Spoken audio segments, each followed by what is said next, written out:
जाति प्रथा का विनाश, annihilation of caste. Bharat Ratna Babasaheb doctor Bhimrao Ambedkar द्वारा लिखे गए श्रेष्ठतम एवं प्रसिद्ध ग्रंथों में से एक है। इसका प्रकाशन वर्ष 1936 में हुआ था।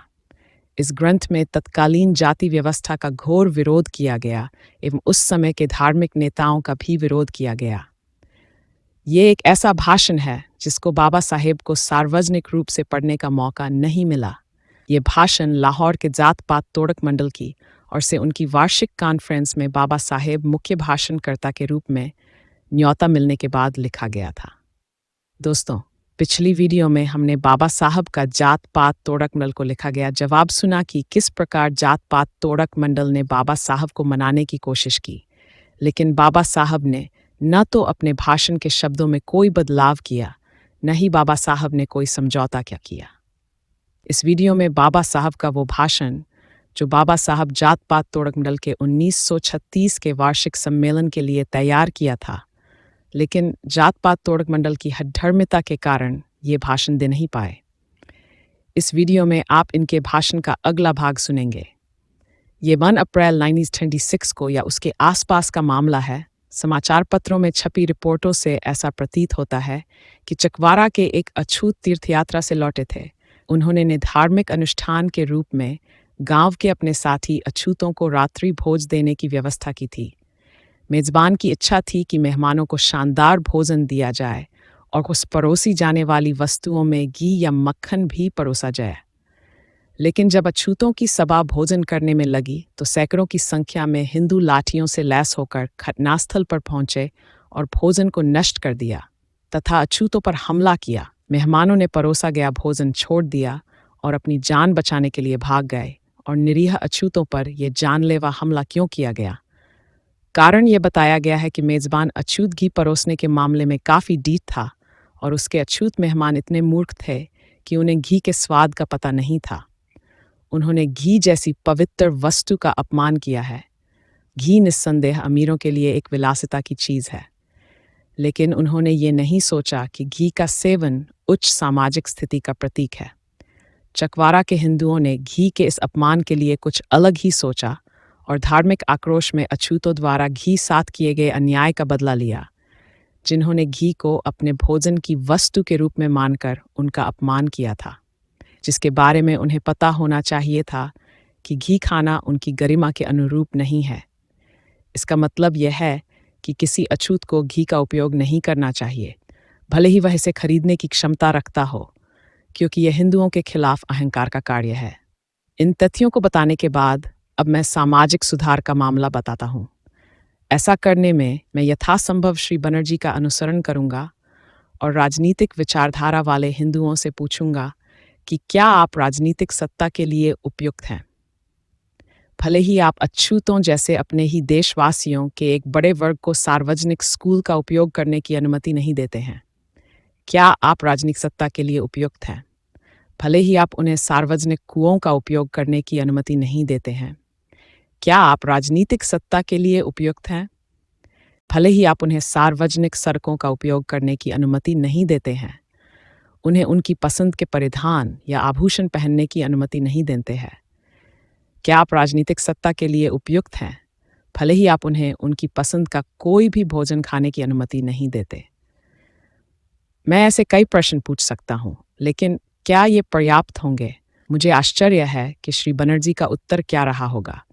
मुझे यकीन है कि कोई भी समझदार व्यक्ति सकारात्मक उत्तर देने का साहस नहीं करेगा।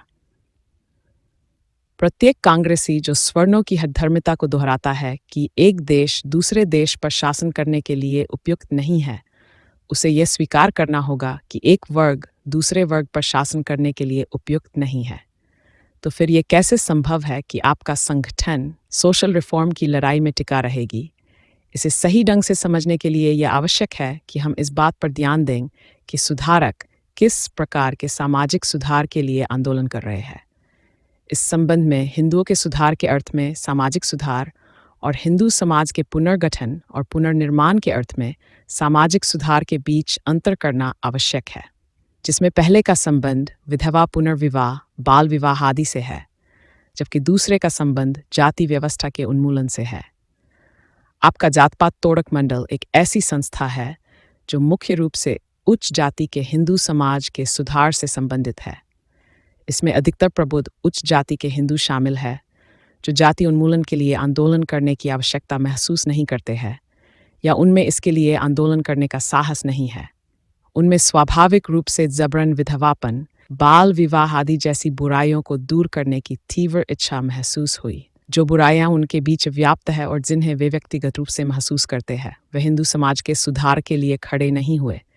जोलडाई लड़ी गई वह समाज सुधार के प्रश्न पर केंद्रित है। इसका जाति व्यवस्था के विघटन में सामाजिक सुधार से कोई संबंध नहीं है। सुधारकों द्वारा इसे कभी मुद्दा नहीं बनाया गया। यही कारण है कि सोशल रिफॉर्म पार्टी हार गई। मैं जानता हूं कि तर्क इस तथ्य को नहीं बदल सकता कि राजनीतिक सुधार को वास्तव में सामाजिक सुधार पर प्राथमिकता मिली है, लेकिन इस तर्क का यदि अधिक नहीं तो इतना ही मूल्य है। यह बताता है कि समाज सुधारक ये लड़ाई क्यों हार गए। इससे हमें यह समझने में भी मदद मिलती है कि राजनीतिक सुधार पार्टी को सामाजिक सुधार पार्टी पर जो जीत मिली वह कितनी सीमित थी, और यह विचार कि सामाजिक सुधार को राजनीतिक सुधार से पहले की आवश्यकता नहीं है एक ऐसा दृष्टिकोण है जो केवल तभी खड़ा हो सकता है जब सामाजिक सुधार का अर्थ सुधार हो। तर्क ये कि समाज के पुनर्निर्माण के अर्थ में राजनीतिक सुधार को सामाजिक सुधार पर प्राथमिकता नहीं दी जा सकती, यह एक ऐसी थीसिस है जिसे मुझे यकीन है खंडित नहीं किया जा सकता है। राजनीतिक संविधान के निर्माताओं को सामाजिक ताकतों का ध्यान रखना चाहिए। यह एक ऐसा तथ्य है जिसे कार्ल मार्क्स के मित्र और सहकर्मी फर्डिनेंड लैसेल से कम कोई व्यक्ति नहीं मानता है। बाबा साहेब फर्डिनेंड लैसेल को कोट करते हैं 60D में प्रशियाई दर्शकों को संबोधित करते हुए लैसले ने कहा, संवैधानिक रूप से प्रथम अधिकार का प्रश्न नहीं बल्कि शक्ति का प्रश्न है। किसी देश के वास्तविक संविधान का अस्तित्व केवल उस देश में मौजूद बल की वास्तविक स्थिति में होता है। इसलिए राजनीतिक संविधान का मूल्य और स्थायित्व केवल तभी होता है जब वे उन बलों की स्थितियों को सटीक रूप से व्यक्त करते हैं जो किसी समाज के भीतर व्यवहार में मौजूद है, लेकिन प्रशिया जाना जरूरी नहीं है। घर में ही सबूत हैं। विभिन्न वर्गों और समुदायों को परिभाषित अनुपात में राजनीतिक शक्ति के बंटवारे के साथ सांप्रदायिक पुरस्कार का क्या महत्व है। मेरे विचार में इसकी सार्थकता इसी में है कि राजनीतिक संविधान को सामाजिक संगठन का ध्यान रखना चाहिए। इससे पता चलता है कि जिन राजनेताओं ने इस बात से इनकार किया कि भारत में सामाजिक समस्या का राजनीतिक समस्या से कोई लेना देना है, उन्हें संविधान तैयार करने में सामाजिक समस्या पर विचार करने के लिए मजबूर किया गया। ऐसा कहा जा सकता है कि सांप्रदायिक विद्वेष सामाजिक सुधार की उदासीनता और उपेक्षा के बाद की दास्ता है। यह सोशल रिफॉर्म पार्टी की जीत है जो दर्शाती है कि हारने के बावजूद वे सामाजिक सुधार के महत्व पर जोर देने के मामले में सही थे। मैं जानता हूं कि कई लोग इस निष्कर्ष को स्वीकार नहीं करेंगे। यह दृष्टिकोण वर्तमान है और इस पर विश्वास करना सुखद है कि सांप्रदायिक विद्वेष अप्राकृतिक है और यह अल्पसंख्यकों और नौकरशाही के बीच एक अपवित्र गठबंधन का परिणाम है।